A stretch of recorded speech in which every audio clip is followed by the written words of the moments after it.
All right, and away we go. It is the BCJ podcast presented by the Holy Grail right here on BearcatJournal.com. Make sure you are visiting our friends as frequently as possible, our longtime sponsor, the Holy Grail at the Banks. And get ready because we got a couple busy Saturdays coming up at the Grail. This Saturday, get down there for the FC Cincinnati game at noon. And then the following two Saturdays, Cincinnati at SMU and at UCF. We will have watch parties and all the goings on at the Grail. The SMU game for the 15th, kickoff at noon. So a little lunch at the Grail for everybody. So make sure you are making your plans now to join us and support the people that make these shows possible and the people that make it possible for Aaron to do the AAC recap in perpetuity from now until forever. All right, let's get going. Big show tonight. Bye week for football, and the excitement around the basketball program is heating up. The media poll was released today from the American Athletic Conference. The Bearcats were picked third in the conference. Practice is underway. There are potentially things that are going to happen over in the next 2 or 3 weekends that we're not allowed to talk about. Yep. Happen. Just saying. Yep. We went to the well today and called in a favor, and my good friend Cincinnati associate head coach Chad Dollar joins us. Are you used to that yet? Does that still have a good ring to it when you hear it? It definitely has a good ring. I hadn't got used to it yet, but it definitely has a good ring to it when you hear that. 100%. You've been in this game for a long time. Associate head coach at a program like this, one of the historic top 10 programs of all time. What's that mean to you? Like, what's that? How's that make you feel inside to know you've accomplished that? It means a whole lot. I mean, this program was built on some wonderful players that played here that, historically been the best in college basketball. Some of the coaches also. I mean, this last weekend, we honored the Final Four teams. And so, yeah, just to be associate head coach here at UC, it means a whole lot to me. Dave? You brought that up. That's kind of what I wanted to ask you about was what was that experience like this past weekend, having the guys back from the 92 Final Four team, the 93 Elite Eight team, getting to know those guys and just kind of take us in a little bit to what those guys had to say, to you guys as coaches, to the players, just kind of the whole weekend. What was that experience like? Oh, it was an unbelievable experience.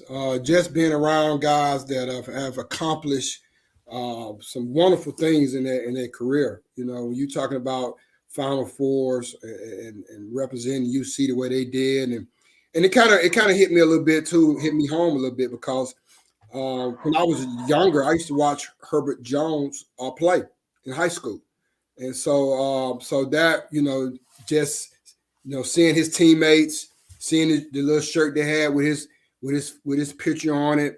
It kind of went back for me even farther than UC because I remember watching him in high school and then also watching when he played at UC.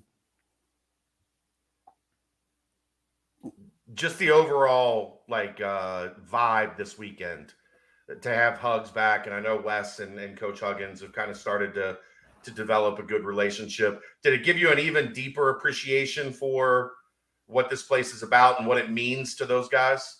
Oh, yes, it did.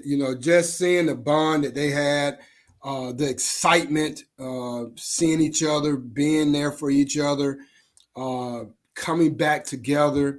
It makes me even more hungry to try to help this team accomplish what they have accomplished. And just seeing them guys, and it was, man, I picked a couple of guys up from the hotel, took them over there. I mean, I just wanted to just honor them. And that's kind of what Coach Wes Miller we talked about, is just trying to make sure these guys understand how much they mean to us being here at UC. So this is to get to the team, because that's what the people are here for. They want to hear how you guys are looking, where things are at as you're going through this preseason process. Still a lot of new guys. You bring in 3 freshmen, you bring in 3 transfers. But it seems like with the foundation that is returning, the 7 guys that are returning plus CJ, it feels like this is a team that has a pretty good vibe to it already. It feels like chemistry is always good in the offseason, but it feels like this is a group of guys that genuinely seem to kind of vibe with each other already.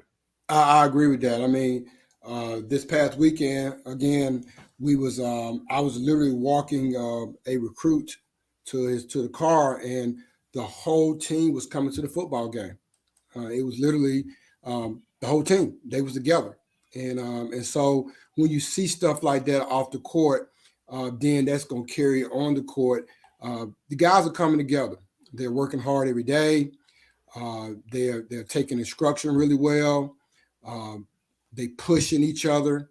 They're competing against each other. I like the direction that we're going in right now. I really do. I'm excited about it. We got to continue to work on some detailed things from a defensive standpoint, and then also from an offensive standpoint too, of opening the floor up a little bit more than we did last year. Go ahead, Dave.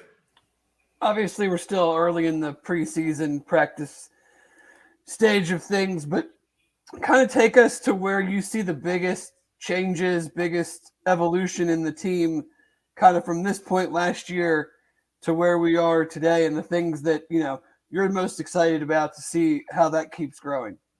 The thing that I'm excited about is our balance. I thought last year we had to rely on certain guys from an offensive standpoint a whole lot. And then when they weren't having success offensively, then we struggle offensively. But I think this year we have a good balance when it comes to guys that can score the basketball. And some guys came back this summer. This again, the coach mentioned this a couple of times, but this is the first summer some of these guys ever had to improve, whether it's in the weight room, whether it's work on the shot. And so, you know, I think from an offensive standpoint of being able to score the basketball, having more guys that can shoot it and also create some things offensively is one of the biggest difference I see so far.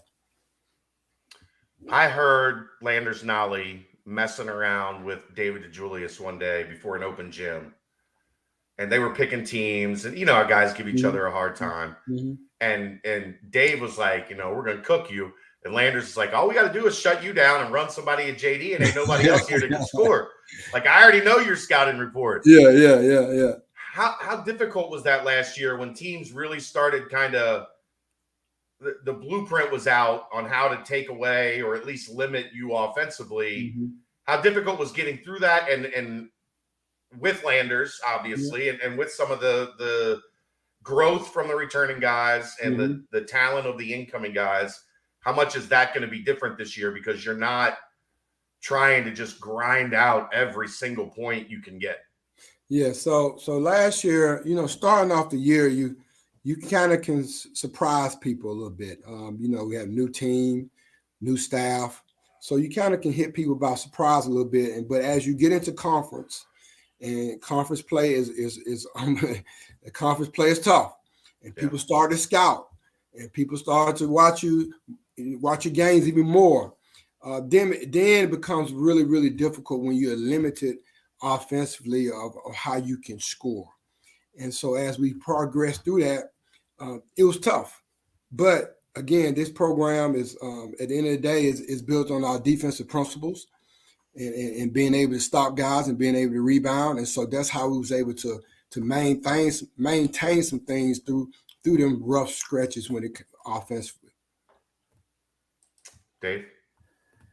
Defensively, you know, a lot of the times to be a great defensive player team, you need some premium effort, some premium athleticism. How do you coach, you know, just to be better defensively? I know that was a thing at times last year. The team struggled at. What are kind of the key things that you guys work on overall to just be a more sound, you know, better defensive team? Well, yeah. Like an old coach told me, we got to keep recruiting. That's one thing we got to do. We got to keep recruiting. But I would say this, from day one, we have defensive boot camp. That's what we call it. And so from day one, we put in our defensive principles and we just keep hounding on them and keep consistently staying on them, and just letting them understand that how important it is. When they hear from all the coaches, whether it's one coach telling them to go get back in transition, whereas one coach telling them with high hands, there's one coach telling them to make sure they sprint and not slide. That's how you're going to get things to where you want to go. You're going to make sure you got to continually hone on the details. And the details defensively is what we've been really, really consistently talking about all day and all night. I mean, coach will call me at times at night to talk about defense and call me sometimes in the morning, but then he want to talk about offense too. So we having these conversations in the preseason. But if you come in our office now, it's a war room. And we got different offensive plays up, different defensive plays up, and just trying to figure out everything as we move forward in the preseason. Wes is a guy at his previous stop, and I know you weren't there with him, but is a guy at his previous stop that wanted to pressure defensively. Mm-hmm. Maybe not always full court, maybe three-quarter court, maybe pick up at half court, but he always wanted to take teams out of their offense. Mm-hmm. Last year, maybe you didn't have the length to do some of the things that he wanted to do defensively. Is this a team that's going to be able, maybe not fully in his image of how he wants to play defense, but is this a team that's going to be able to do more of that defensively? Yes, it is. I mean, I think one thing that we did this summer as a staff, we got some, our wings are really long. I mean, we got some really big wings. What we wanted to try to improve on when it came from a recruiting standpoint. And so now we're going to be able to get out in the lanes and pressure a little bit more. And then we better also pressure in the full court a little bit more than we did last year. Last year was kind of limited when it comes to the pressure that coach really likes. But this year we are definitely going to try to amp it up a little bit when it comes to our pressure defense. All right, let's go kind of guy by guy a little bit here. Maybe give me a little bit of what has stood out to you about each guy through the summer and into the start of workouts. We'll start with the returning guys. Leading scorer last year, David Julius. He came back, which I know was you guys had to. Sometimes you got to recruit your own roster. Man, when he told me he was coming back, well, I was the one happy. I slept. Well, I was so happy when he said that. When he told me he was coming back, that was really big for our program. Him coming back, and him just understanding that too, and the biggest thing for Dave is leadership. This year we're gonna coach him harder this year than we did last year. Not that we didn't coach him hard last year, but he's gonna be one of our leaders, and you always want to be able to put more pressure on your leader, and he's doing a good job with that. He's doing a good job of being our leader. He's doing a good job of. I see him in the gym. He's walking to the gym early, staying in the gym late, watching film on his own. So he's setting the example that we need to have him set. And if he continues to do that, he's going to have a good year this year. We'll move now to a guy that has only been here a year, but he's a Bearcat. The way he plays, his demeanor, the way he carries himself. John Newman, who I think has a chance to kind of be that glue. If Dave's going to be one of your go-to scorers, I think John's got a chance to be that guy that does the things that impact winning. What kind of offseason has he had and into practice? And he's one of the guys that that we talk about that really hadn't. This is one of the first time he really had a good offseason. He had some injuries early in his career where he wasn't able to have the offseason that he needed. And it's his mentality. He's bringing it every day. Every single day he's bringing it, and we need for him to be we need for him to be that glue guy, like you said. We need for him to be the guy that, we need you to go out here and stop this guy defensively. We need you to hit this open jump shot when you have it. We need for him to do the things that are necessary to win. And every good team that I've been a part of, that I've seen, they always have them guys like that. And them guys are like the most important piece to your puzzle, a guy that can do things that pretty much nobody else want to do sometimes. Right. And so now he's definitely going to have a good year this year. How has his offense developed this offseason? You know what? He's worked really hard on his jump shot. He's worked really hard on his free throws. I mean, that's something that he needed to work on also. And so offensively, he's gonna be better offensively. And a lot of it is a mentality. I tell him all the time, like, man, it's a mentality, man. You can shoot the basketball. You can hit open jump shots. You can hit your free throws. And but when you put in the time, and then that's when you have the confidence to be able to do the things you worked on. Let's go to the hometown kid, a guy that rave reviews is all I've heard this offseason in the evolution, in the development, not only on the court but off the court, of Jeremiah Davenport. 100%. He's really we call him 2 times. You know what I mean? And you talking about a Cincinnati guy, you talking about a Bearcat. He loves Cincinnati. I mean, and he wears it on his shoulder. I mean, and he's worked really hard this summer, trying to be a complete basketball player, not just being a guy that can catch and shoot, but a guy can make the open pass, make the next one pass that we've been talking a lot in practice about, making the next pass, the next one, but then he's also trying. He's improving on defensively too. That's something that he knows that he can continue to improve on. And now once you get to the offense, then now the defense, now you got an all conference player right there. Right. And so he's doing a great job. And again, maturing off the court and on the court, and usually that works hand in hand. It usually works hand in hand. When you see that, then again you have your good player. Micah Adams-Woods. He's had a lot of bright spots in his Cincinnati career. Maybe last year the burden placed on him when Dave and JD became kind of the focus of the scouting report, pushed him out of his comfort zone a little bit. I think some people have Shuey's kind of the forgotten guy because of all the additions and all the change in the roster. From what I've seen, and you've obviously seen a lot more than me, because the NCAA rules are stupid and don't let me come watch practice this summer. I know.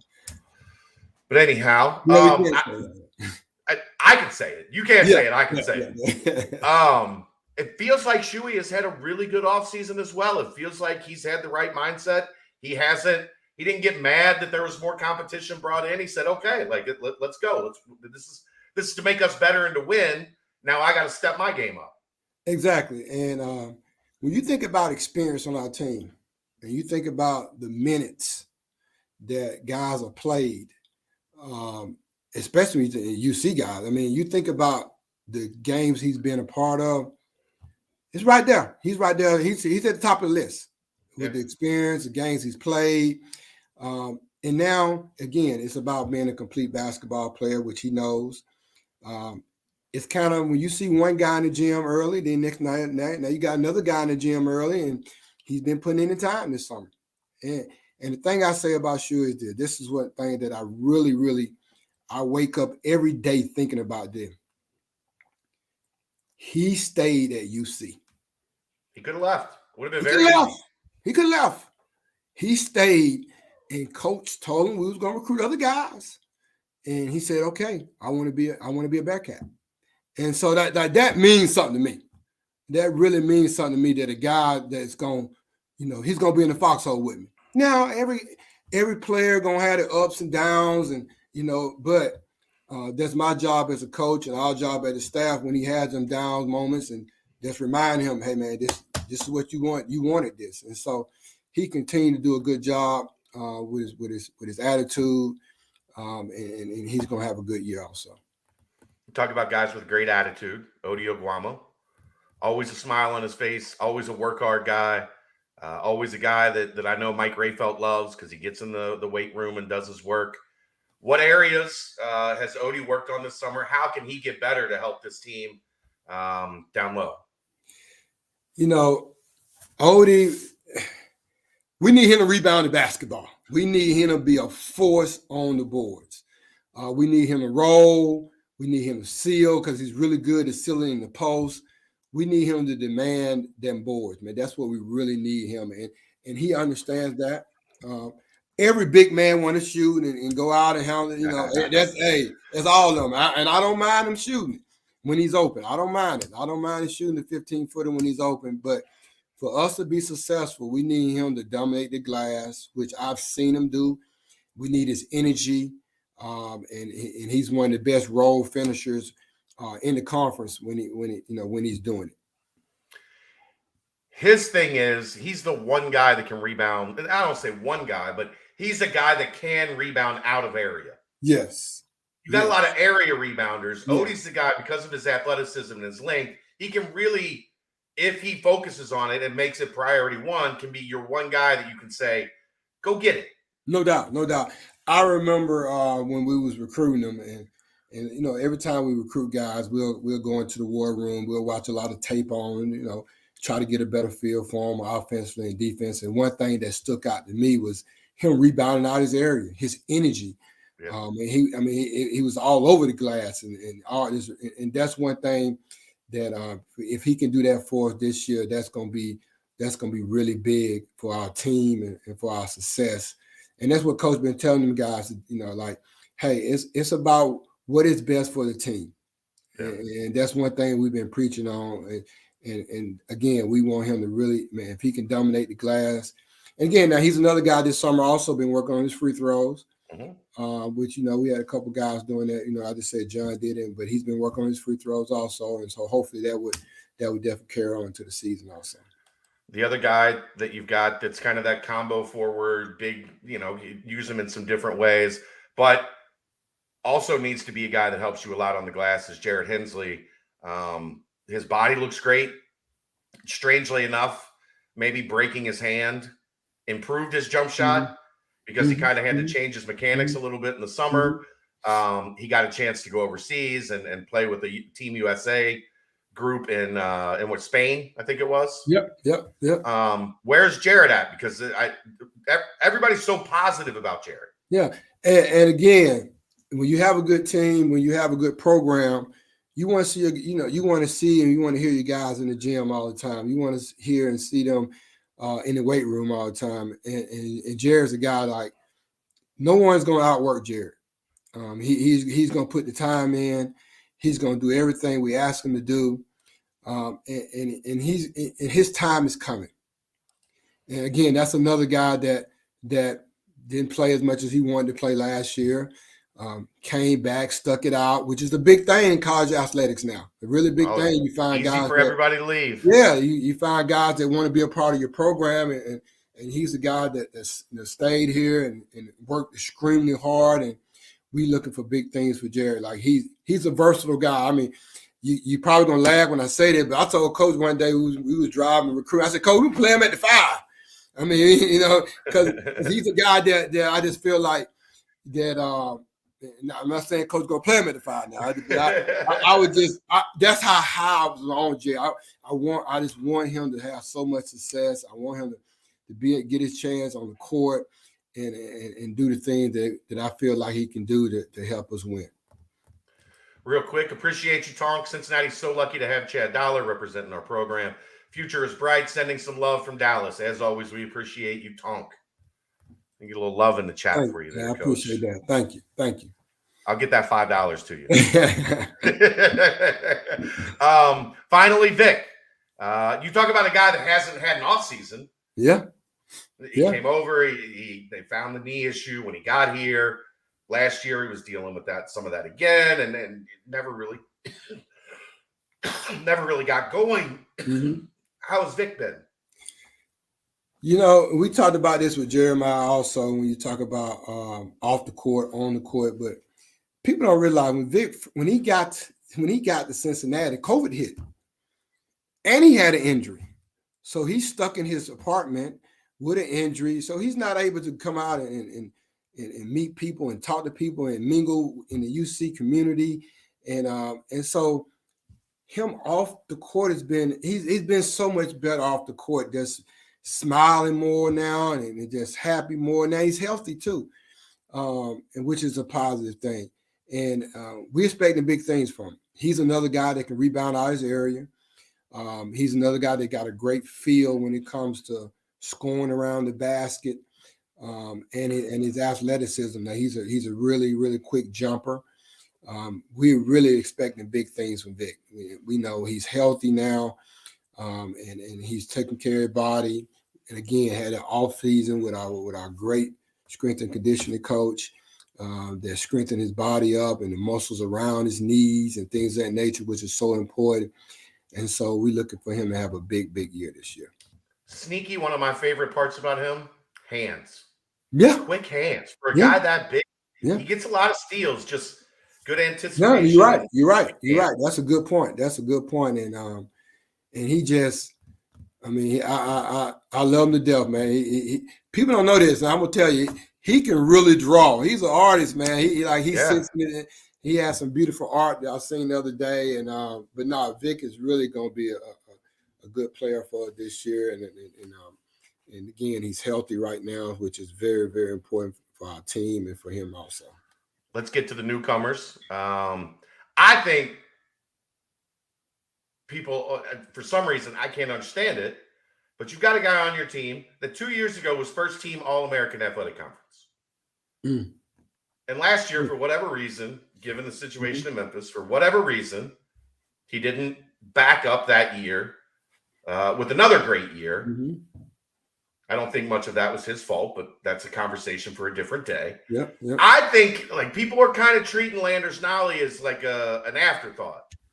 And I think he's got a chance to return to form as one of the absolute top players in this league.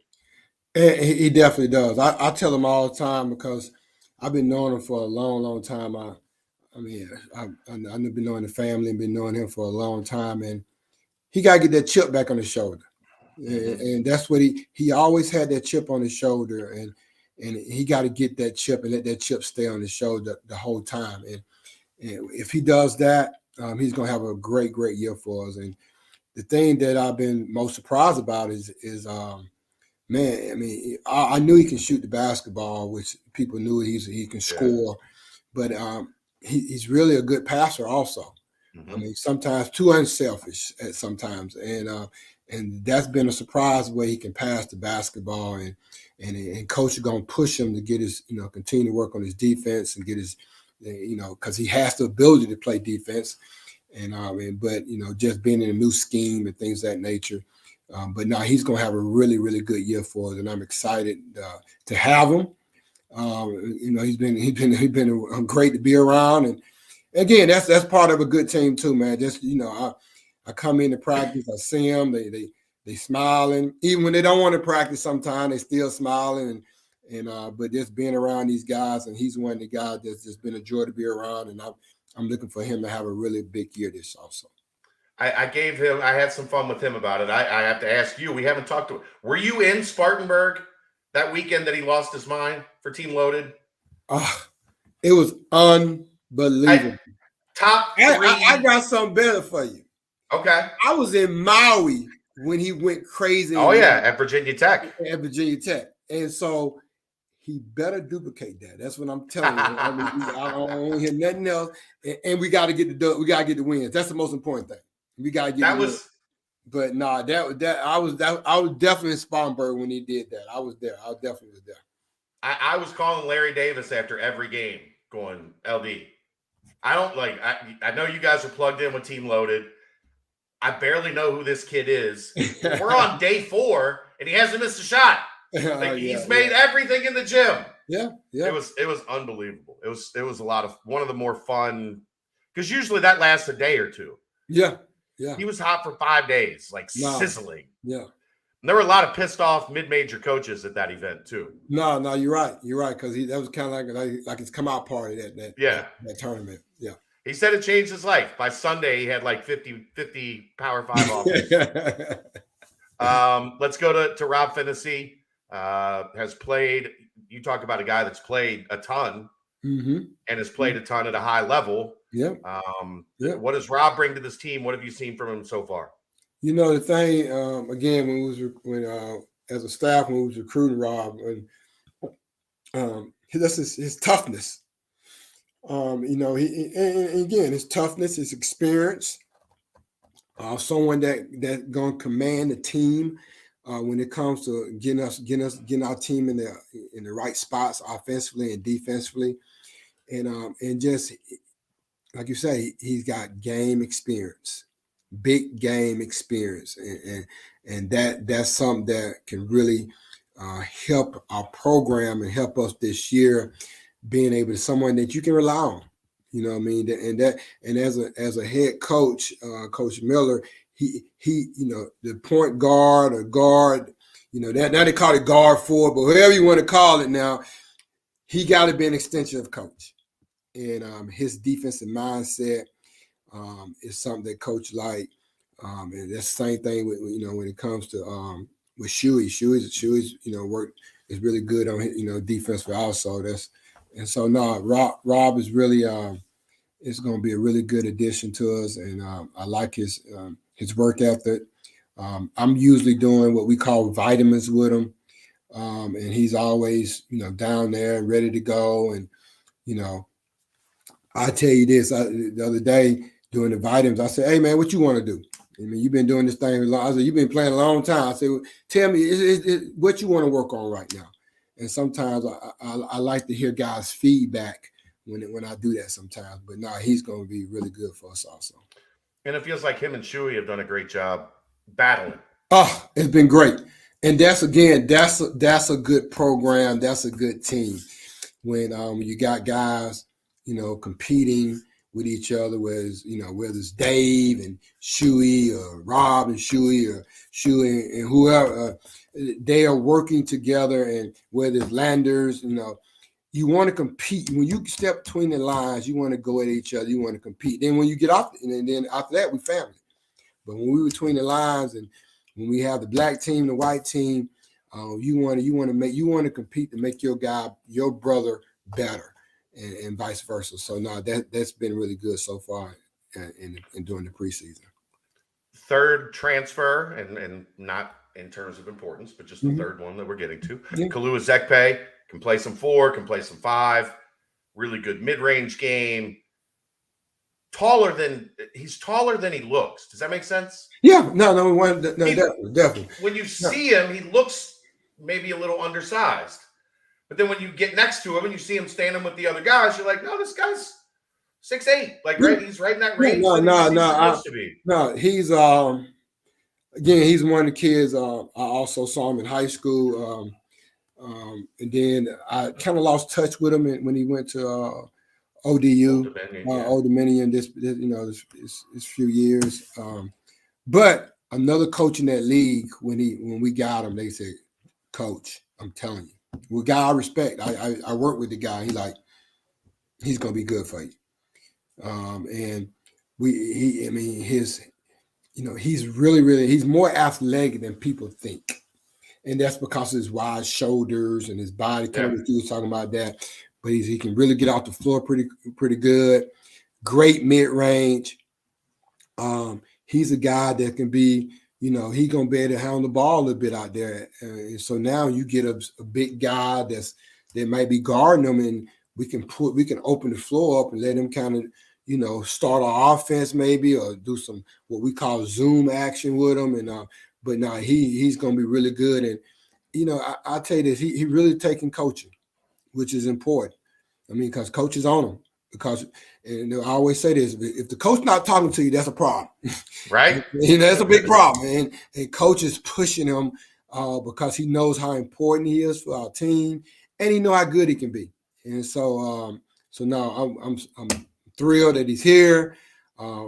He's going to be good for us. And again, he's another guy that's when it's time that the lights come on, the fans going to be excited about him.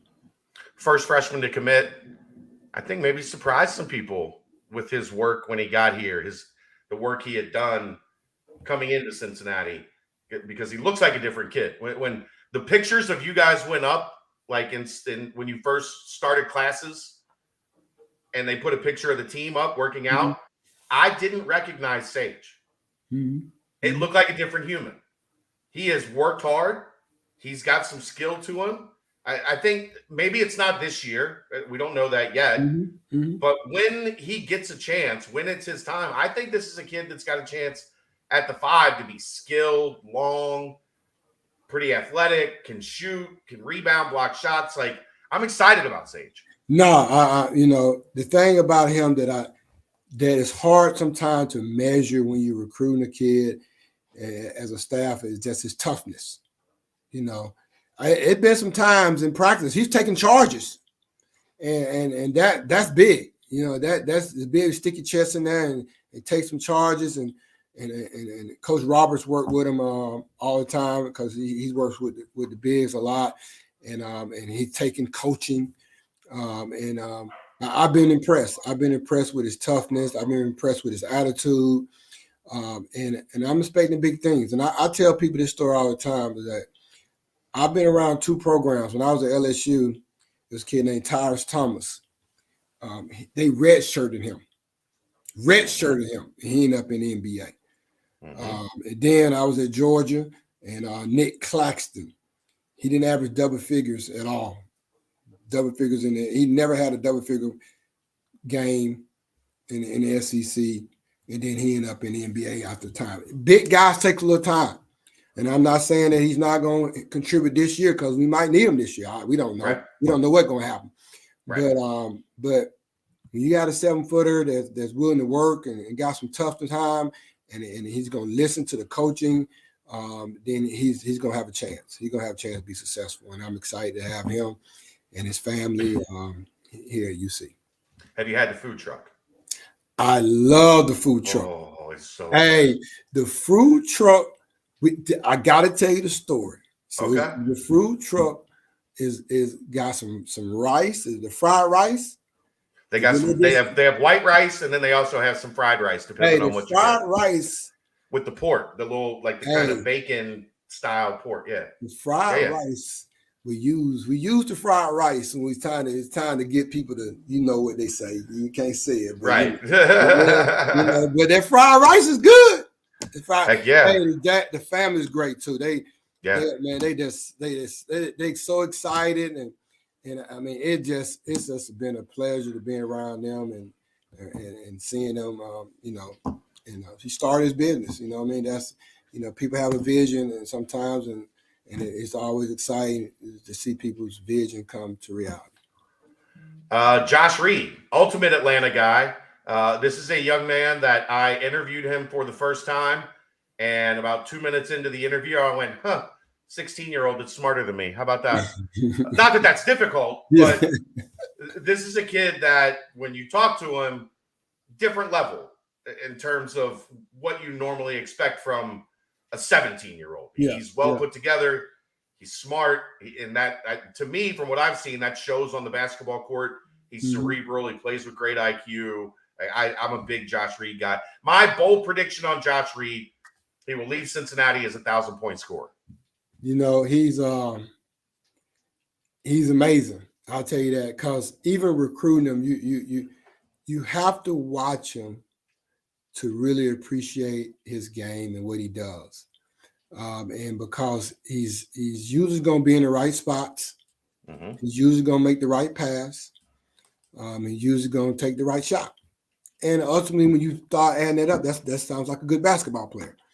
And that's what he's done, throughout his high school career. And I expect him to do the same thing as he, started out, being here at UC. Just a guy that understands what we're doing,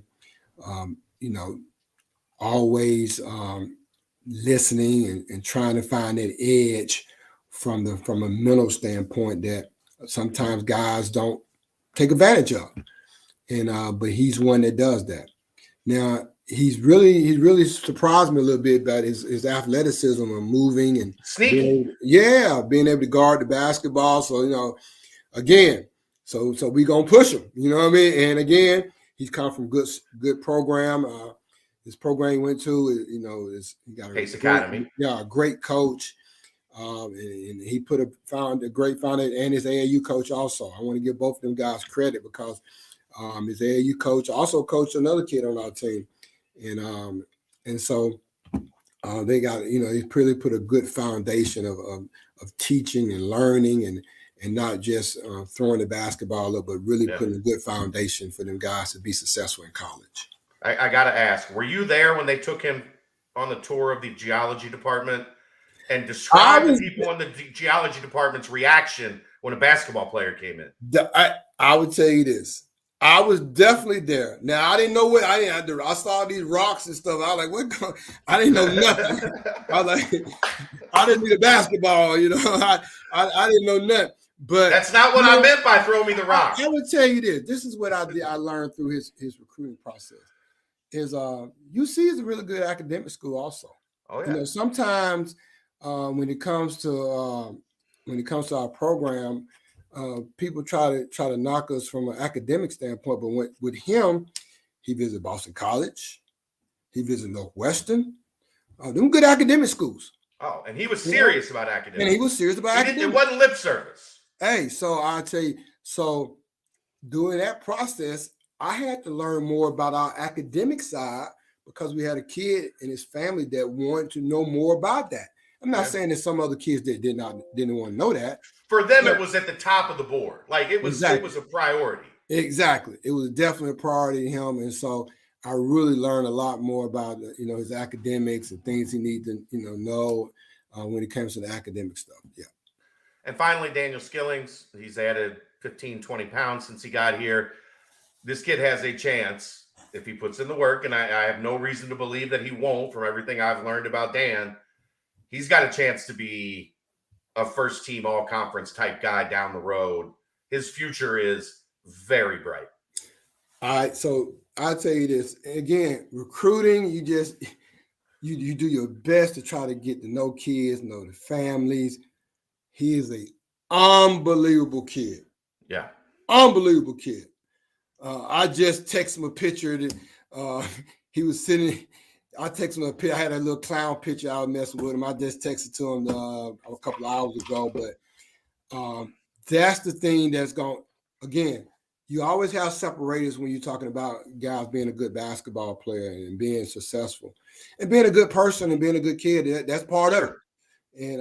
And so he's doing a great job of learning and listening and taking the coaching and then once he gets to know, his ceiling is high because once he understands what we're trying to do, once he understands the defense, the offense stuff, and he's not really just thinking, that's when his ability is going to take over, and that's coming. It's coming. We're excited to have him. He's the team. I've even heard some of the guys, man, Dan got his great first step. And these come from older guys saying that. So, he's going to be really good for us, and we look for him to also, have a good year this year and continue to progress as we move forward. Here's something that jumped out at me when the old guys were back, right? And Troy was having some fun with Landers, and they the pickup games were over. And I know you guys can't be in there, so you didn't see this. So I'm going to give you my view of it. They're all getting ready to go have, there's a catered dinner in the back, and it's all the old heads and all the team, and Troy and Landers are going back and forth, and everybody's laughing. Oh, yeah, I do remember that a little bit. I left, though, because I was leaving that alone. But I do. Okay, yeah. But Dan was not goofing off. Mm-hmm. Dan had pulled Jacob Evans to the side because Dan knew Jake went to the NBA. Jake got drafted by the Warriors. Mm-hmm. Mm-hmm. Dan knew this. And while all that was going on and those guys were goofing off, Dan pulled Jake aside and spent like 10 minutes with him playing like just little like silly one-on-one games. Yeah. Like just little shooting stuff. But you could tell like that was premeditated by Dan. To me, that's a kid that gets it. That's a kid that knows. No doubt. Like, he comes in the office every day just to say hello. That's important to us. Kids don't do that. Yeah, just to say hello, not just and I say every day, but a lot, But again, I just think that he understands where he's trying to go as a basketball player, and so that makes it, that makes him more. He's seeking out the guys he knows been successful, seeking out the people that he knows that have been successful so he can soak all that knowledge in so then he will be successful. And if he continues to do that and continue to work hard and he's going to be a good player for us. And I'd be remiss, CJ Anthony. Oh, that's my man. We can't do this without talking about CJ. Not forget CJ. Now, I'm going to tell you this. I'm going to have him on this network soon. Hey, he had the toughest job. In my opinion, he has one of the toughest jobs. You know what? Because he has to bring it every day in practice. He has to. And coaches on him as hard as anybody because coach told him, there might be a time, your time is coming. And so you got to be ready. We're going to treat all our players, treat everybody fairly. And we're going to treat everybody and we're going to work everybody tough to get everybody better. That's part of a team. And so CJ, man, he brings it every day in practice. He's so competitive. I love him to death. I love his family. I got to know his family this past year. This is a very good testament. You know, you got a good kid and a good family. His family will come to most of all the games. Mm-hmm. And he wasn't playing. And he wasn't going to play, right? Yeah. And I'm gonna tell this story. I remember my freshman year at South Florida, and we was playing UAB, and my dad drove down from Atlanta, and I didn't get in the game. I was devastated. I bet. My dad touched my shoulder. Hey, son, I'm just here to support y'all. That meant so much to me, and I wish more parents would do that. That meant so much. That made me go in the gym, working even harder. So the next time he came, I was going to be on the court. And to see his family there at our games this past year, supporting us, and he was limited in his plan, that means a whole lot to me and to our staff also. Dave, you got anything before we let Coach go? Man, it's been fun. I'll ask. We don't mess around. Hey, this has been fun. This has been fun. Let's talk ball. I almost missed this because I saw the text message yesterday and he said podcast. I said, man, I'm out recruiting. I can't do it. He said, no, Dollar, I'm talking about tomorrow. I said, oh, I'm in. I'm here. I'm ready. I'm ready to go. This is what it is. This is UC basketball. You know what I mean? Hey, I can talk about this all day. That's what I can talk about this all day. Don't say that because we'll keep you here all day. You know me. Hey, then you know Coach Miller gonna get mad because then I'm not talking. You got recruiting calls to make. I know you got some calls to make. Dave. So I won't put you on the spot and say like we're gonna make the tournament, but let's just say if we're gonna have a successful season, what is the one thing you guys are focused on that you think is going to be the biggest key to having a successful season this year? I would say this, and this is something that we are. Oh.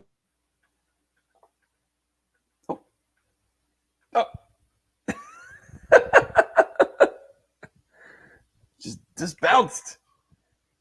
What just happened? I think he knew something was about to happen. I had an issue where this StreamYard just froze, and I got kicked out and had to restart the computer and come back during that interview. So I hope he's not going through that very same thing. No, but he was like, oh, and then I think that's because he saw what was about to happen to his computer. Like the whole screen just whited out and said, we're having troubles. And that was Coach Miller. Coach Miller intercepting my question. Being like, do not put us on the spot. Like, do not, I mean, we'll leave him up there. And like spinning around. Oh, there he goes. Yeah, I think his computer had something happen, whether his internet dropped or something. But well, that's a bummer. I was just trying to look up too his playing days at South Florida to see if he actually ever played against UC, but I don't know if they did. So he was at South Florida when they were in the Sun Belt and the Metro. What year do you know? 90. He was there 90. To like 93, so like 3 seasons. When was Chuck there? No, Chuck was here because that was the Final Four teams. He No, I was on- asking when was Chuck there? Like Oh, in in the the 80s? no, Chuck was at UCF. Aaron, Chad's calling me, Aaron. Jump in for a sec. Okay. Yeah, he was at USF when the Bearcats were going to the final four in the Elite Eight. So I don't think they squared off against each other quite yet. He has contagious energy. Oh yeah, well you gotta be able to bring it all the time. It's no wonder these kids love him. For sure. Just contagious energy. You can't help but smile when he's smiling. Like I found myself doing that and I wasn't even involved in the conversation. I was gonna ask him. Obviously, I asked him, what's the one thing that's gonna, differentiate ourselves from the, putting us in a good season. Then I was gonna ask him. Well, hold off because he might come back. Oh, okay. He could still come. You don't want to spoil it, right? Yeah, it's true. It's true. What'd you think of the player-by-player breakdown? Oh, it's fantastic. I guess I don't feel like he's one to blow smoke, right?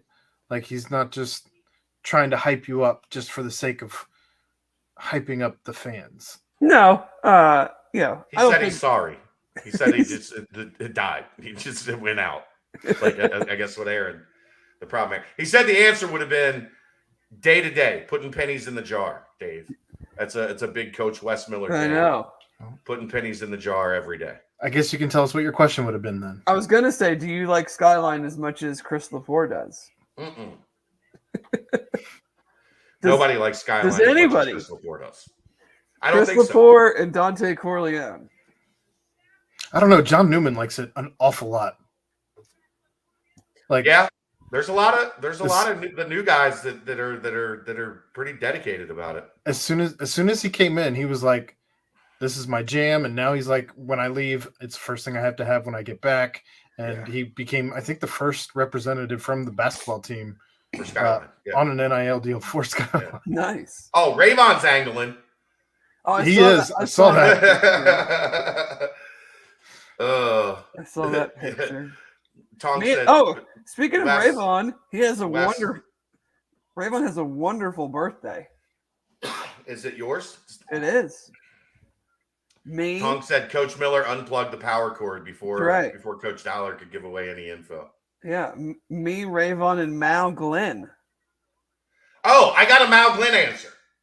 Why About he's 87? Why he's number 87 now?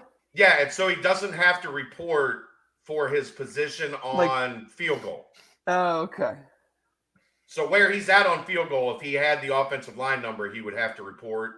But because he's wearing 87 now, he doesn't have to report. Interesting. Yes. Not a position switch to not a position switch to tight end. No. A special teams clerical issue. Yeah.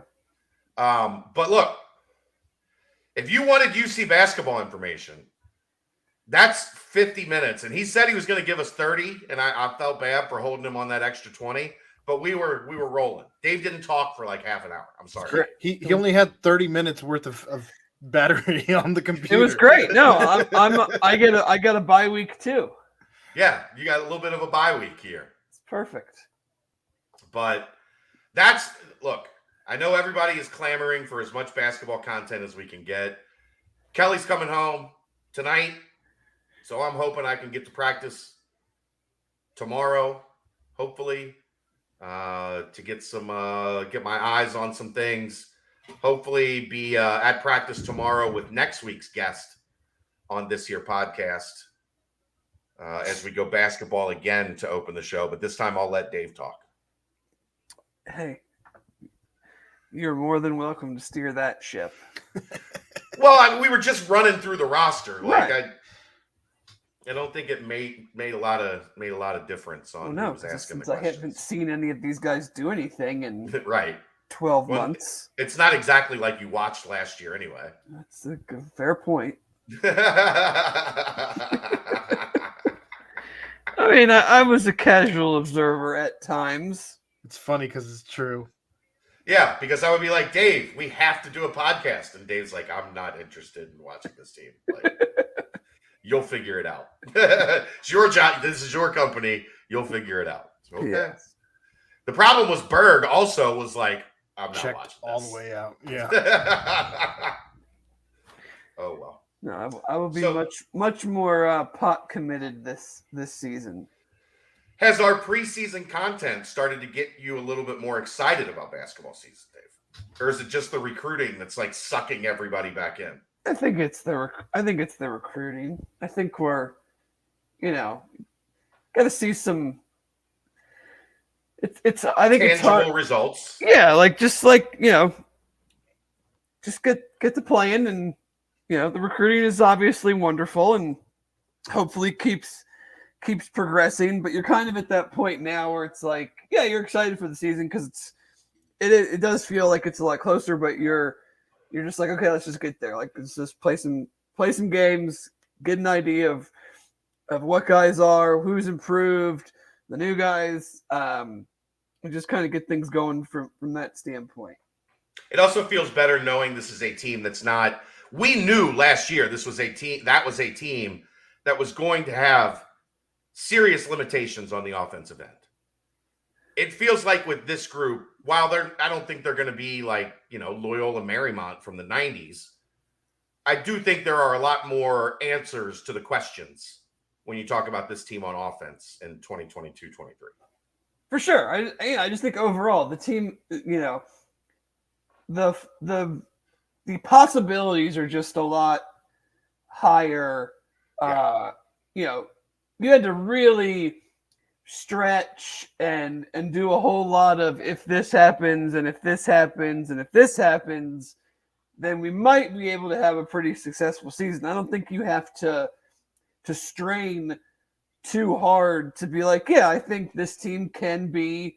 I think we've mentioned it at some point in one of the recent shows. It was like, just be like in a position in February that if you play good basketball, you've got a good shot to make the tournament.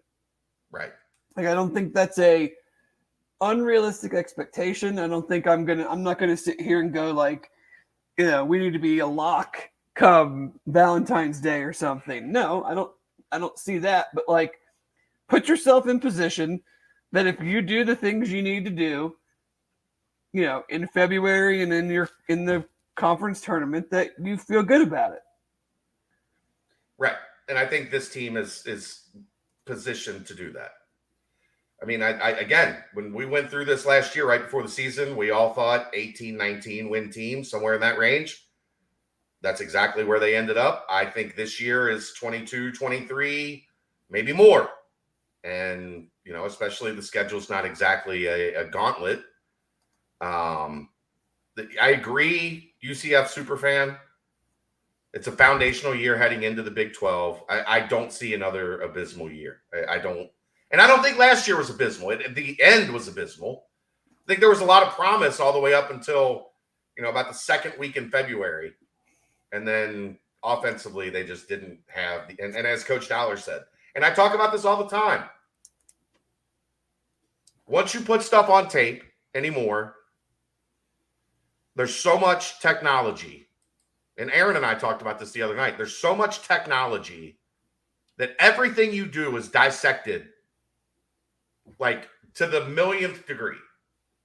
And if you have critical flaws like that team had offensively, finding a way to mask those as you get into playing teams for the second time in conference play, even the teams that aren't good, you're in trouble. This team should have more ways to answer. Should have more ways to solve the equation of what teams are trying to do. I just think they should try to run the make shots offense every game. They should run that more. They should be able to run that offense more this year. Landers Nolly should allow you to do that. I did want to bust Coach Dollar's chops. He was not a very good free throw shooter in college. That's why he knows how important it is to get these guys working on free throws. He had a very nice assist to turnover ratio, but his free throw percentage left a lot to be desired. I'm sure he would have got a kick out of that. Look, once you're on for the first time, and especially for as engaging and as entertaining and fun as that interview was, I got a feeling we'll be hearing a lot more from Chad Dollar on this network going forward. Hope so. Yes, me too, because that was fantastic. And Coach Morgan's been fantastic when he's come on. And Chris Lepore has been awesome. DJ's been awesome. I don't know that we'll ever get Mike Roberts because I think he needs to be on like a Dave After Dark. Yeah, Roberts would be an After Dark episode. He talks like me when I'm not on the mic. And when I am on the mic, it's not exactly rated, PG. Right. Let's get to I think we can nip that in the bud on basketball for now. We got an hour of basketball in on the bye week.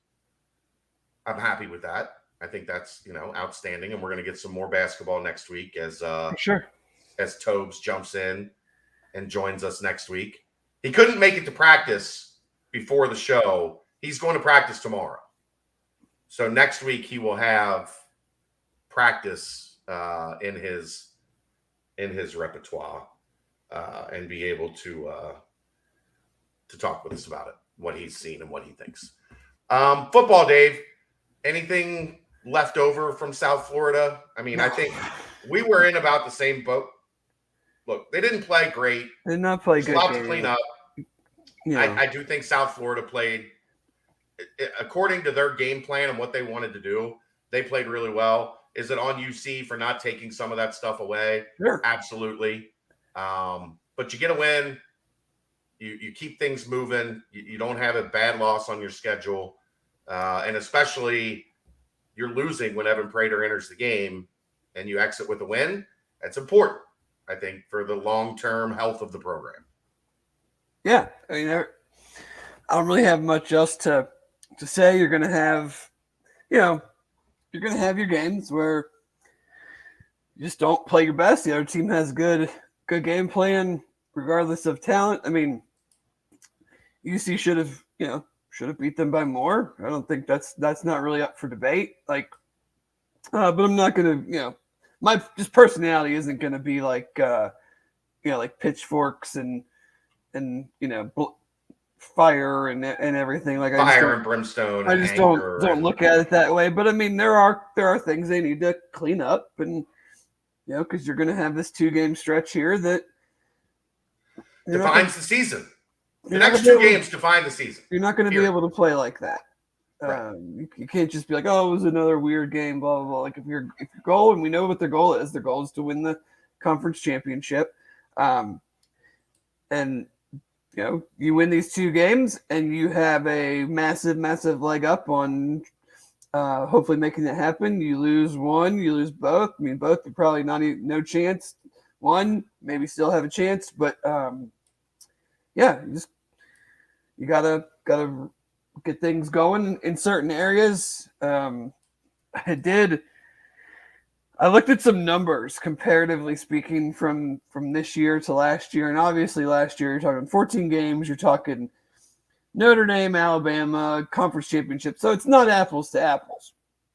But I just wanted to see like how are some of the key things that I look at comparing to how they did last year.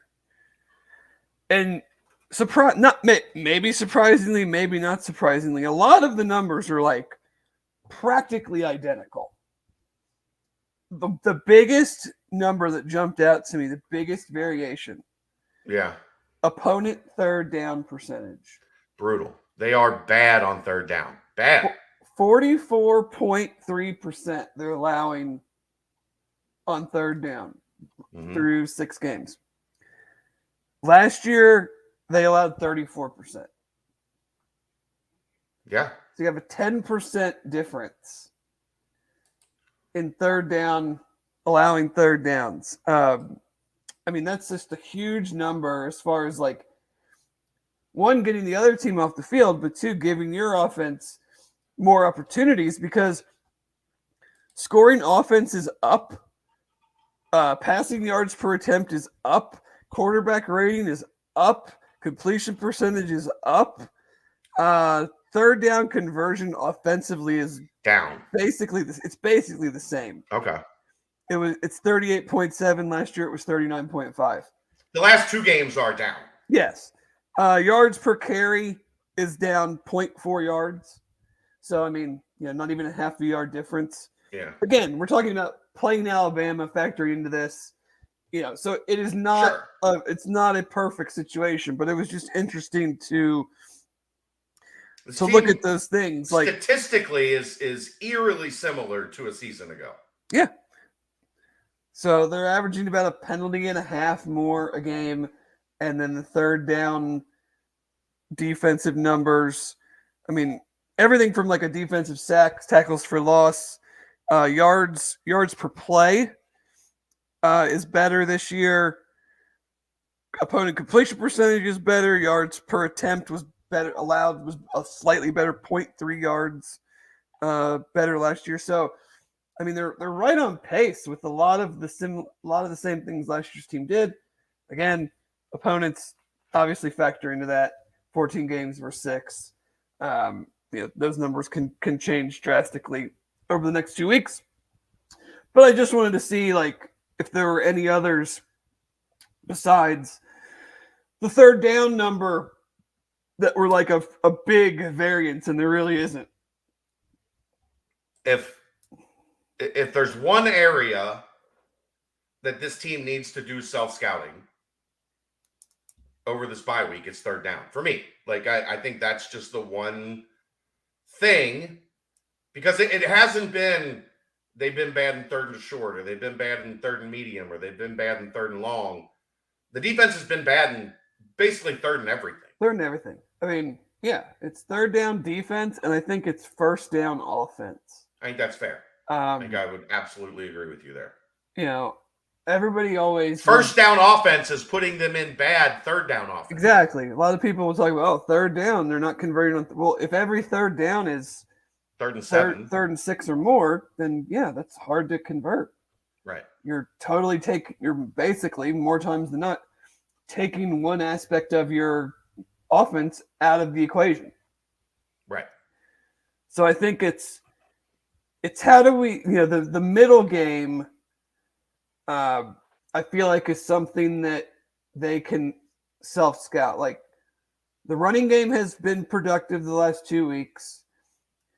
The explosive passing game, now we'll see Tyler Scott's status, how that affects that. But the explosive passing game has been fairly strong all season. And this is where those tight ends come into play. Trey Tucker comes into play. Like on first down, getting 4, 5, 6 yards on first down, I think is kind of the next evolution for this offense, and not being either like a 15, 20-yard play or a 2-yard play. Right. And I think they did a better job of that against South Florida. They only had 7 third downs the whole game. Yeah. They went 2 for 7. But the percentage is bad. So they weren't in a lot of third downs. Right. So I think that's where you can then see kind of the evolution is, okay, what are our best plays on first down that, are we, how much are we running on first down? We're obviously running out of the gun. I mean, they very rarely ever go under center. So we're running out of the gun. What do those runs look like? What do our passes look like? Is everything still trying to be in that 10 to 20-yard range with the occasional explosive, or is there something we can do to kind of just do something quicker, quick game, get the ball in people's hands, and how do we grow in that regard? So, we'll see. I think everything hits at a good time. It'll be interesting. We'll get it. We obviously won't talk about it this week. We'll get into it next week. But SMU is in a kind of a precarious position. They're battling They're a on lot their of heels. They're battling a lot of injuries, especially at wide receiver. And they've lost 3 in a row. Now they have to play Navy, who that will give them a totally different look than anybody they've played, and UC, and just put up a 50 burger against Tulsa. So they have a lot of confidence going into this game. So, and they're going to be Navy's physical. You know that they're gonna, I'm not going to say be dirty, but like they're going to border on the line of what's legal from a blocking standpoint. Right. So it's if I've lost 3 games in a row and I've got the, conference favorite, whatever, next week, Navy is not the team I want to have to play right now. Because there is a hangover after playing Navy, typically. Right. Because of how physical they are. I mean, you're already not – there's no way they could be super confident going into the game after what happened in Orlando. No. And now you've got to play this team, and you know what kind of game it's going to be. And then you got to turn around.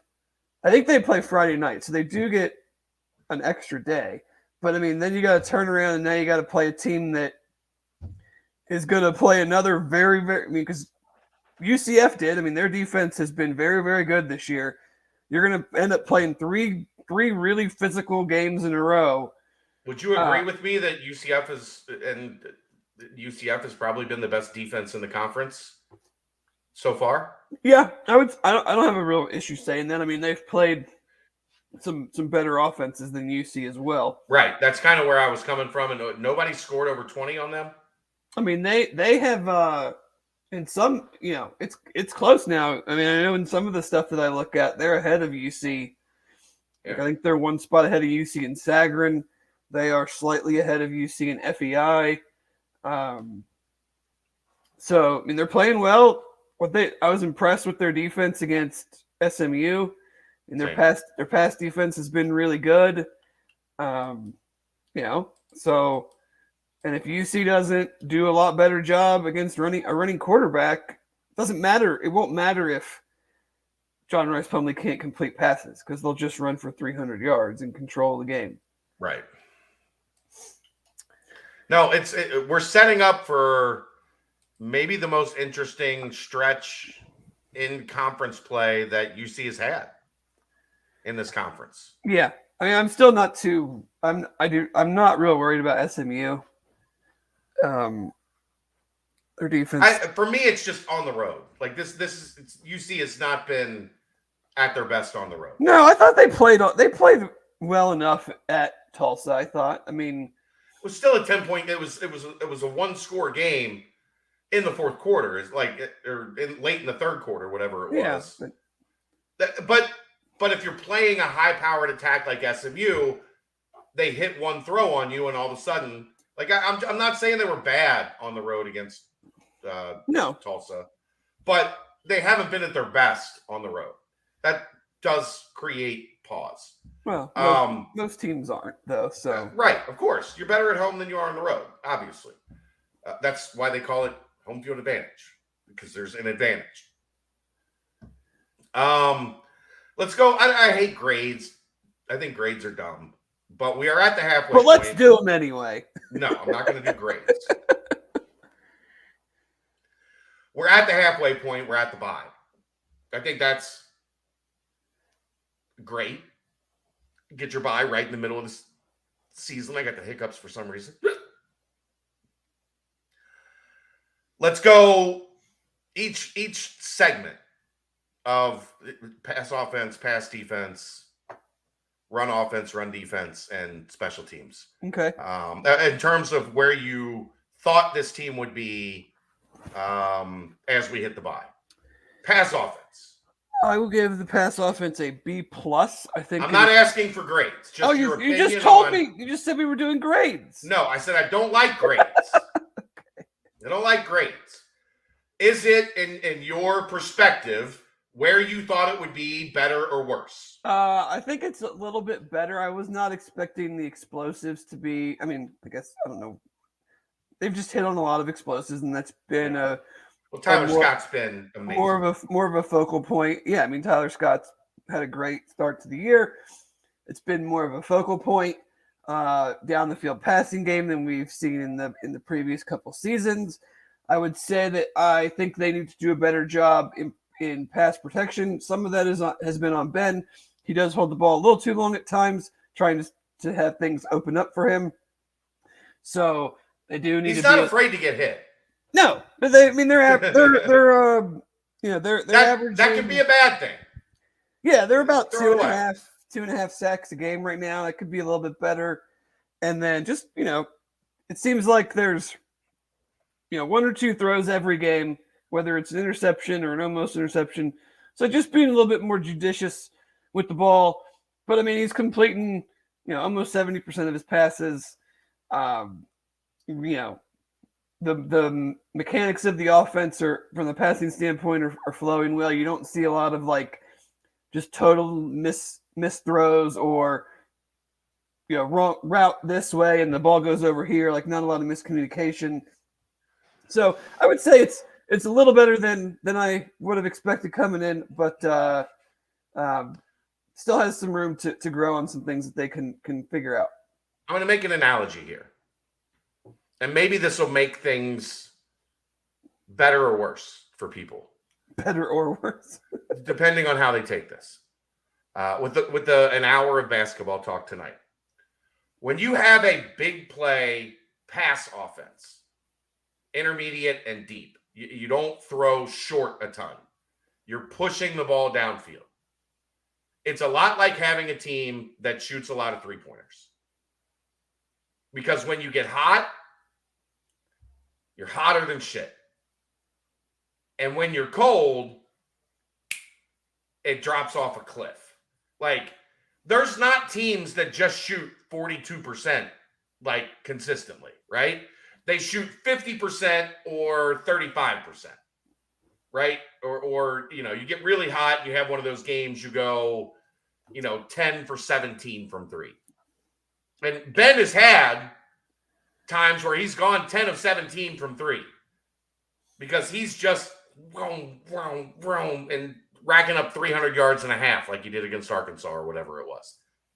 And then there are times you go 2 for 12. And we've seen some of the 2 for 12. This just hit me. So it just popped into my brain. I haven't workshopped this idea yet. He basically did that in the Indiana game. I mean, he threw for 350 in the first half and 4 touchdowns and then couldn't throw it in the ocean in the second half. Right. Do you like that analogy when you're talking about a big play offense, especially at the college level? Like in the NBA or in the NFL, there's not as many peaks and valleys. But in college basketball, there are teams that go out and hit 7, 8, 9 threes in the first half that go 1 of 10 in the second half. I think that's just the nature of a big play offense, is that sometimes you're going to be hotter than shit. Sometimes you're going to be cold, and there's very little time where you're just a standard completing 68% of your passes, for 8, 12, 13 yards of completion. Yeah, I mean, I think that's where the short improvements or more emphasis on the short passing game comes in, right? And the increased ability to run the ball. More layups. Yeah, you need to just more layups. You need to be able to hand the ball to Chuck or Corey or Monty or whoever and just be like, hey, we only really need 4 yards here. Just get 4 yards. And then we're in second and 6, and we can kind of run whatever we want. Because if we don't get it, 3rd and 6 is not the end of the world. Again, my brain is working on this, workshopping this. It's the analytics of basketball now, right? It's not just shoot threes. It's threes and layups. Take the layups, right? You're going to shoot the threes. And you're not going to shoot the mid-range jumpers. Take the free 2 points. Right. When the defense is telling you, if you got an open layup, just put the damn ball in the basket. Right. When the defense is saying we're going to give you 4 yards, just take the 4 yards. Don't be like, no, we still want to throw the 15-yard dig. Right. That's covered. I think I'm onto something here, Dave. I think I've got a pretty good analogy in terms of where UC's offense is at right now. They're not taking enough layups. They're shooting a ton of threes. Sometimes they're hot, sometimes they're cold. Maybe take some more layups. I think this is a good question from Fake John Goble, but one that we can't answer because we don't know the progression of the play. Right. So when teams get cold from deep, coaches will tell them just take the layup. Can Ben process things fast enough when the deep pass isn't there to hit the more consistently hit layups? Well, one, where is he reading it? Are they having him read it from I mean, you're reading your routes, my A, B, C, or 1, 2, 3, but what are those routes? Right. If the third route is your short route, then he's either, he might not get to it because the deep route is open, or there's not enough time to get to the third route. So it's hard to say, how should they take the layup, so to speak, because I don't have any idea, on a particular play, who is the first throw, if they're making a call at the line and they're adjusting and they see pressure coming, so they're calling out a hot route or hot read, that would typically be a shorter throw. But I don't know how many teams have been truly doing that because they're afraid to get burned over the top. Because, the more bodies you bring, then you leave guys in single coverage. So you haven't seen a lot of full-on pressure similar to how you see, for instance, pressured, Tulsa. I get what you're asking. It's hard to answer without knowing the progression of the play. Right. Fair. Rush offense. Better, but not as good as I anticipated. I think the refreshing thing against South Florida is we finally started to see holes. Right. Like actual run through here. Not fight for your life and see how many yards you can get after contact. Yeah. I mean, come into the season, we looked at it as 5 returning starters and all these running backs were they better be able to run the ball. And obviously the things changed with Renfro and Joe Huber and Mike Cummings. Yeah. So I think that's important to note that they had never blocked in the run game in the system. I think pass blocking, while it's complicated, is also just a matter of keep that guy away from this guy. Right? Don't let your guy get to the quarterback. Yeah, I mean, there's still some with ETs and TEs and sure and passing guys off, and that can be hard when you have a new center who's calling these things out, and you have a new right tackle who's never worked really with the right guard in a game and how they want to handle these games from the defensive line. But yeah, the running part of it is a harmonious thing too, and it didn't click at first. It seems to be clicking better. I mentioned on Sunday morning, I thought Chuck ran with more power than I've ever seen him run before. We've always talked about him as a speed guy, and an elusive guy, but I mean, they ran him up the middle, and he was dragging tacklers and breaking tackles and decisive hitting holes, not and like you said, there were holes there. It wasn't the running back is kind of hemmed in and they're bouncing stuff, or they're making a guy miss in the hole that's not blocked. It was overall a much cleaner, much better, even so than Tulsa. Tulsa, they ran for a bunch of yards, but that was mainly buoyed off of 3 carries. You had a 60-yard run, a 50-yard run, and a 19-yard touchdown. Right. So you had, 130-ish yards on 3 carries. This game, the South Florida game, was much more of a consistent run-by-run effort to get to where they ended up from a total yardage standpoint. Joe Huber, I think, would be my by far biggest revelation of this season. I'm wondering, Dave, is he destined for left tackle going forward? Not this year, but you don't really have anyone behind James Tunstall to play left tackle. Joe Huber has been excellent. And I'm not an offensive line guru by any stretch of the imagination. But I can't remember really thinking like, ooh, Huber. I mean, I think maybe 2 times this season I remember Huber got really beat on that one. Yeah. Like, he has been, you talk about mining for gold and just finding a late bloomer along the offensive line. That dude has been fantastic. I think he might be the long-term answer at left tackle, like next year and beyond. Unless they just go out and get a stud in the transfer portal. Yeah. I mean, it's hard to say, but I'm sure those things are open for conversation after the season. Sure. I also think he's answered every task that they put in front of him, right?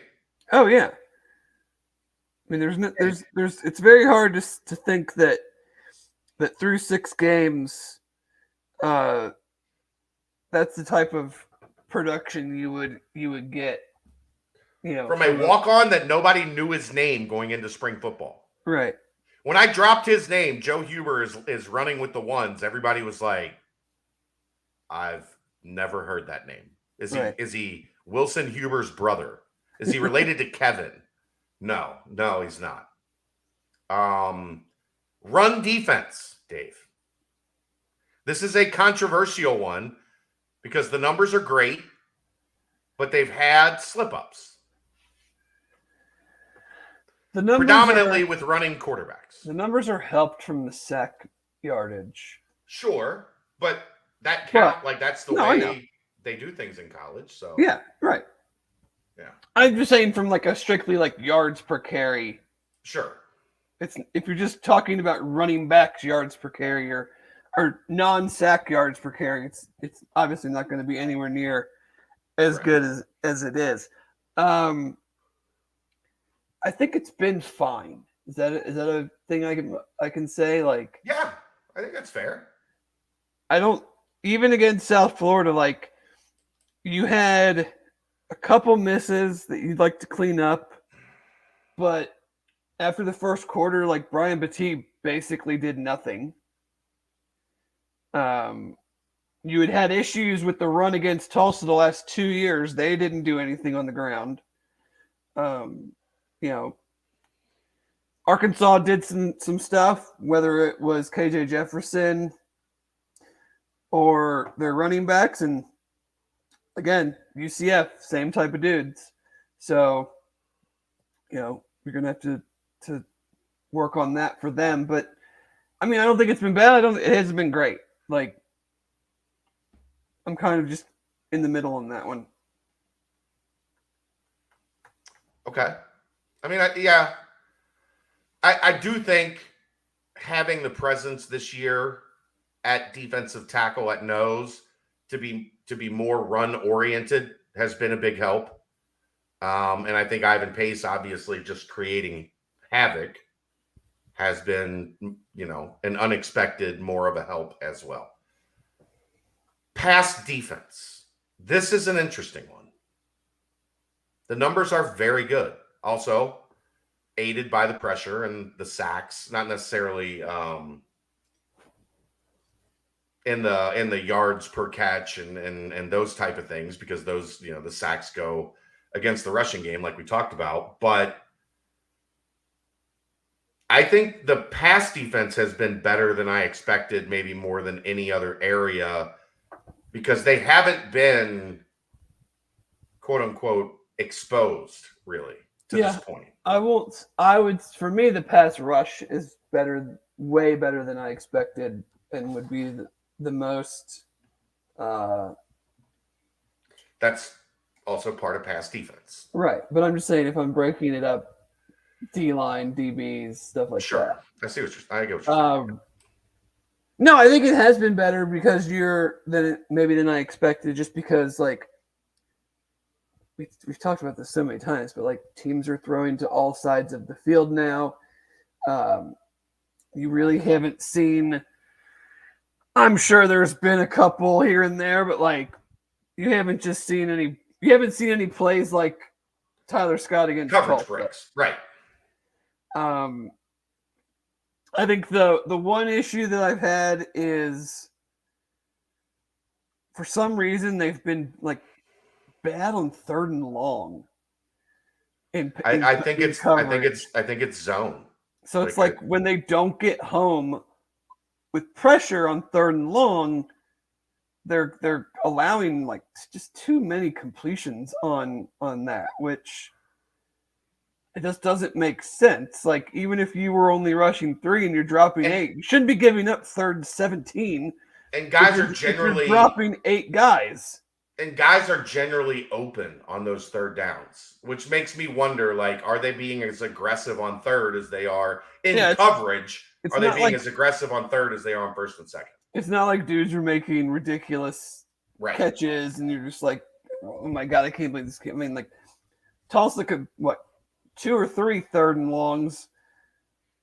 You know, one they ran a bunch formation and we just got mixed up on. Another one, I mean, it's like 3rd and 17 and they throw it to Keelan Stokes for 22. It's like, did that surprise you guys?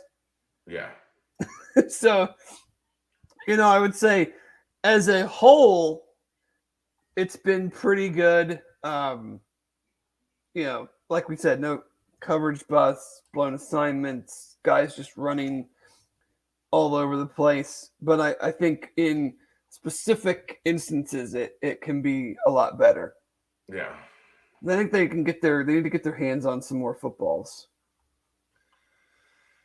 I think that's fair. I mean, obviously that was a big problem against USF. They didn't get home. No sacks, no turnovers. Yeah, I mean, he only threw it 21 times for 121 yards, but the pass defense was still okay, but they right. But I mean, the 2 touchdown throws, especially the one at the beginning of the 4th quarter, like there was nothing special about that. The safeties came up way too fast, and he just threw it, you know, a very simple post route, basically. It's a good throw. Yeah, but I mean, it was. But the defense has to be better in defending it. Any Division I starting quarterback should be able to make that throw. Yeah. Special teams. Well, we've started to take my philosophy of don't kick field goals, so I appreciate that. Cole's been solid. He has not been great, but he's been solid. He's been better. Kickoffs are fine. Punting's been great. Punting's been All-American level. Coverage has been All-American level. Not a lot of kickoff returns, but there's just not a lot of kickoff returns in football anymore. No. Find a guy that can kick it to the middle of the end zone and nobody's going to return it. No. And punt return, when Ryan Montgomery's been healthy, has been very good. Yeah. I would special teams has been outstanding, I think. Yeah. I expected it to be good, and they've been good. I would go A. I wouldn't go A plus necessarily. I would go A. No one's getting an A plus. Well, like if they were perfect on field goals, I might give them an A plus in special teams because they've done everything else at a pretty high level. Yeah. I don't like grades. They're stupid. Hey, your show's on Monday, pal. Yeah. I didn't say I wasn't allowed to give them. I just said I think it's dumb. I think it's dumb, but I'm gonna give one anyway. I gave one. Because that one I can confidently say I think they're doing everything, that they need to do on special teams. No, it's been good. Outside of a couple missed field goals. I don't know. I don't have a whole lot else tonight. Do you? Anything else you want to get into?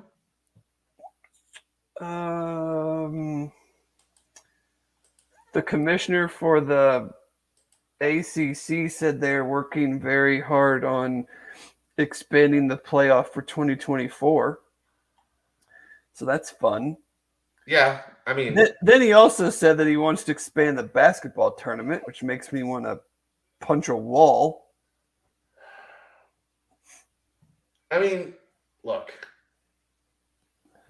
if the end result is we get an extra round of the basketball tournament, like, I'm not going to hate it, but I don't think it's necessary.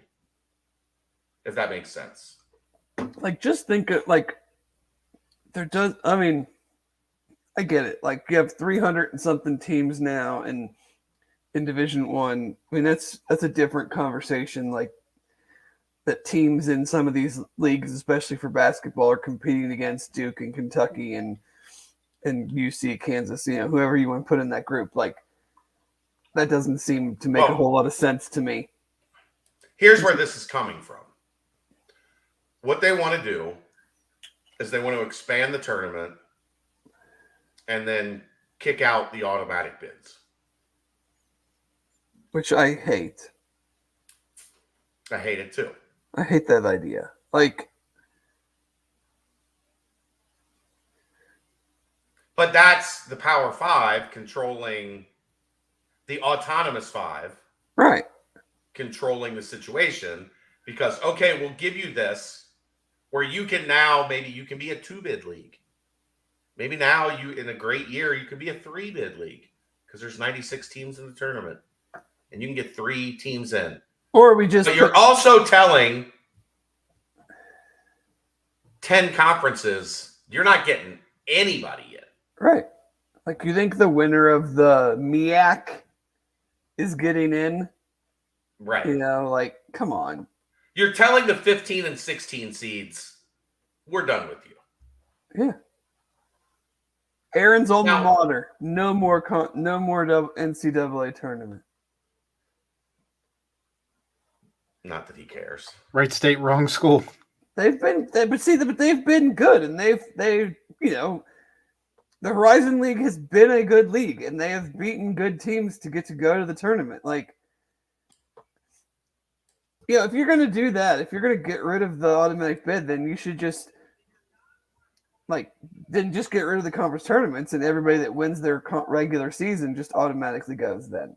Butler made it to a championship. They did. Butler. 3 NBA guys and Brad Stevens as their head coach. Regardless, they were still Horizon League.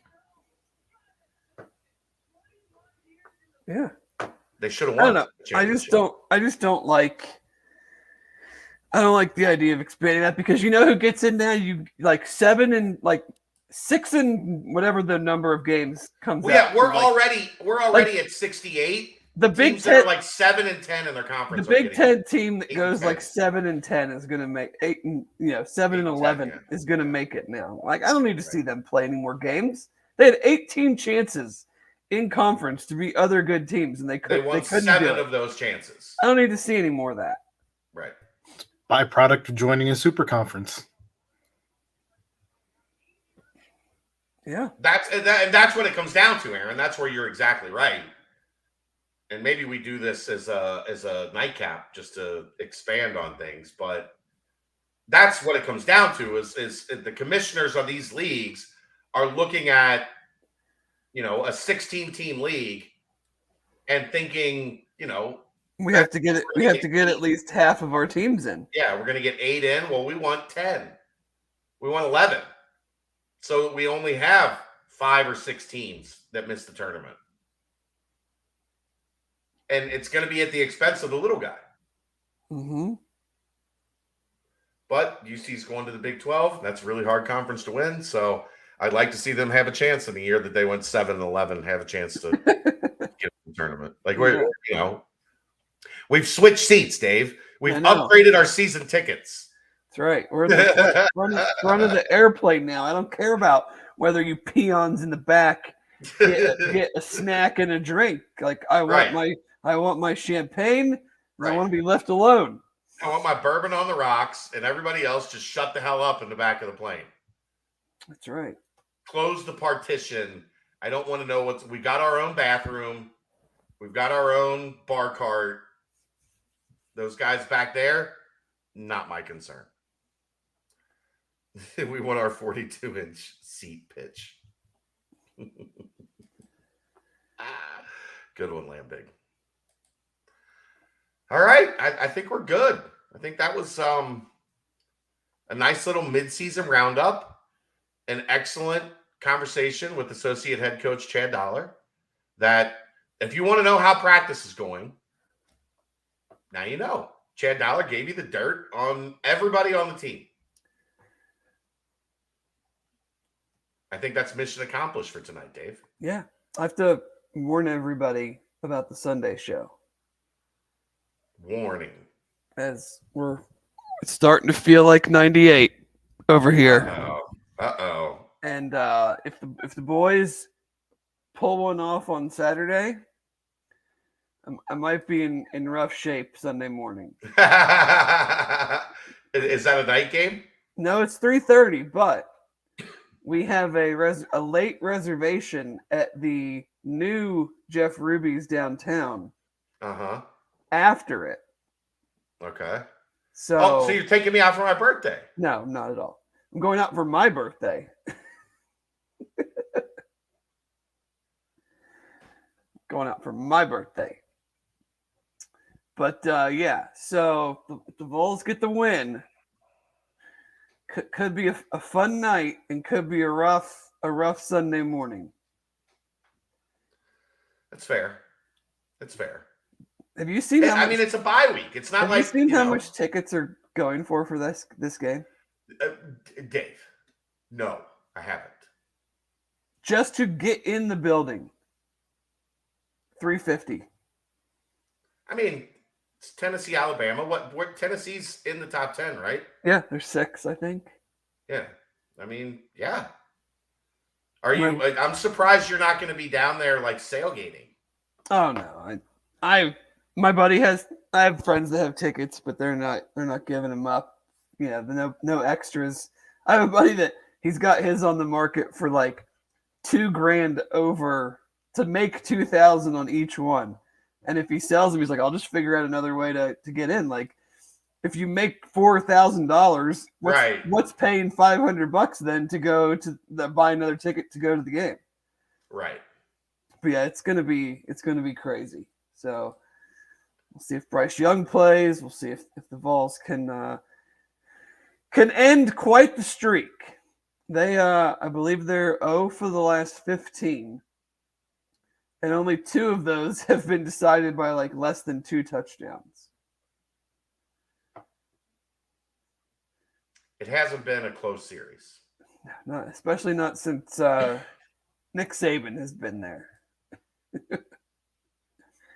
That was a bad hire for Tennessee. Which the whole thing that this is happening with Josh Heupel is just, it's very wild to me. But your emotions have to be very, very confused. Oh, no, I mean, keep proving me wrong. That's all I care. Right now, Matt, the spread is Alabama -7. I mean, I like Tennessee action there because it's not like this Alabama team. Is Bryce Young going to play? Well, that's the thing. We don't know. If he doesn't, I don't see how Alabama wins with that other dude at quarterback. Will Anderson. Tennessee's got a good line. That's like they're lead the nation in fewest sacks allowed. Here's something the Bengals could take from them. Tennessee is 17 of 17 scoring touchdowns on goal-to-go situations. It sounds pretty good. Maybe Zach can take a look at that play. Don't get me started. Run some of those plays. I'll connect him with Josh. I don't know if you watched PTP last night, but I was literally screaming for a half hour. Maybe during football season, we need to give Dave and Aaron like a Bengals channel to talk Bengals every night. Yeah, that was not great. But be better than the AAC. Oh, you're never leaving that behind, my friend. It's your lot in life these days. But American Athletic Conference, Aaron. AAC, Aaron. AAC, Aaron. Oh, I will say 2023 Big 12 football schedule will be coming out in November. Yeah. I thought for a while that it was October. There was a comment today that it will be in November. No specific time yet. Not a surprise, but confirmed that it will be a 14-team league for 2023 season. And AAC Ron. AAC Ron. That's right. And then maybe tomorrow, Dave? A little Always Sunny in Philadelphia. Philadelphia. Stay tuned. That was such a great episode. It was. It's not really. Is it really a flip though now? Since something happened tonight. He decommitted. He did. We're talking about his name Brian Sims. Brian Sims the third. The third. Brian Sims the third. The third. Doesn't have the same ring as George Washington. Esquire. Sir Court Mattress Patrick. Former Boston College commit, Brian Sims the third. Defensive lineman That visited. There's some stuff on the board right now. Go to BearcatJournal.com if you want more of that. Yeah. All right. I'm going to figure out where my wife is because she was supposed to be home like almost an hour ago. Still not home? Not home yet. No. She was being. You know how getting discharged from the hospital. See, she was just being courteous to us. Yeah, she wanted us to get this done. And, I appreciate that. I appreciate the kindness. So we're going to get out of here. It was a great show, especially for a bye week. Coach Dollar. Happy to have Coach Dollar now officially in the network, part of the family. And looking forward to utilizing his talents much more often, and I'm sure Wes will be happy that I'm bugging somebody other than him to do that. Let's get out of here. He's Dave Simone. Thank you to the best executive producer in the city, Aaron Smith. I'm Chad Brendel. We'll see you next week. It's the BCJ podcast brought to you by the Holy Grail right here on BearcatJournal.com.